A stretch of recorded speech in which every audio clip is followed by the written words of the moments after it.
So let's talk about the book, 3 main sections, and I love this. So we're going to kind of high level, and then I'll kind of dive in. Stop, cut, and act. Those are the 3 sections of this book, and I love this. And so let's let you unpack stop. Formulate, evaluate, rejuvenate. I was going crazy over these words before we started recording. Take us through those. Yeah, so we start with stop, which is totally counterintuitive. It really is. You think if you're going to read a book on productivity, you want to talk about go, get in the game, get some momentum, do something, anything.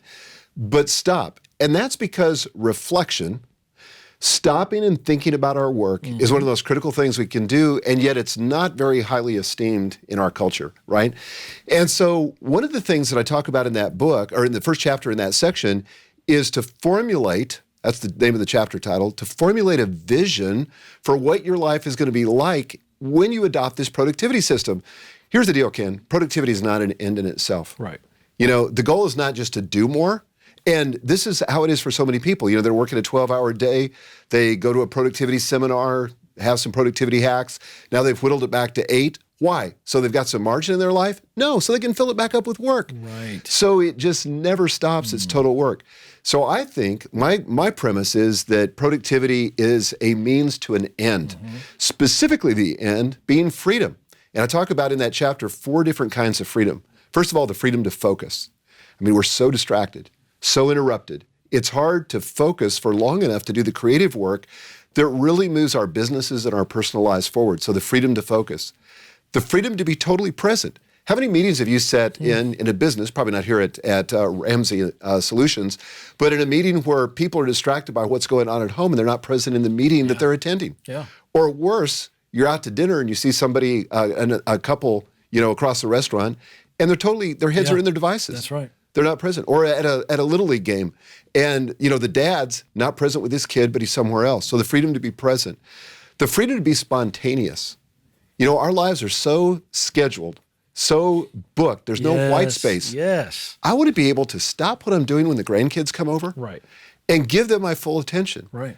And then finally, the 4th freedom is the freedom to do nothing. Now, when Gail and I were in Italy, we spent a month there last summer. Amazing. So they have this phrase called la dolce far niente, and it's the sweetness of doing nothing.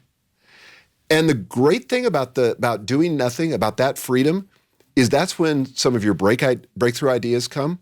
It's when some of your best, most creative visions happen. Yeah. But you got to allow space for that. So productivity should serve that end. And if it doesn't, it's not really productivity. You're exactly right. Okay, there's so much. I know. No, this is great. Okay. This is great. What does doing nothing look like for you? Maybe take us to Italy. So, because I want people to really grasp at least an example. Doing nothing. I know, what? What does that mean? But I understand what you're saying. So what does doing nothing look like for you? Maybe in Italy where you were able to come up with something because you intentionally were enjoying the sweetness of doing nothing. And this comes to the chapter on rejuvenation. Okay. All the science says that we cannot work just full, pedal to the metal without breaks. The more breaks we take, the more resilient our mind is, the more focused we can become. But you've only got about 4 to 5 hours of focused ability per day. And so the rest of the time needs to be stuff that rejuvenates you, that gives you rest.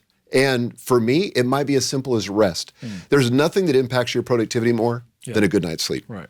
If you're not getting 7 to 8 hours sleep on a regular basis, the science says your brain's going to be foggy, you're not going to be focused, you're not going to be productive. That's right. In Italy, I got a lot of rest.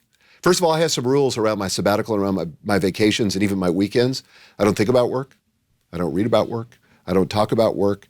Why? Because when I hit work, I want to be rejuvenated and 100% in. That's good. So in Italy, we would go for long walks in the evening. I mean, everybody pours into the streets in Italy, whether it's Rome or Florence or whatever. And people just enjoy one another's company, have, a cocktail, talk to people. It's amazing. And did you find yourself when you do these walks? Because I also know from social media that you'll go on climbs or hikes and things like that.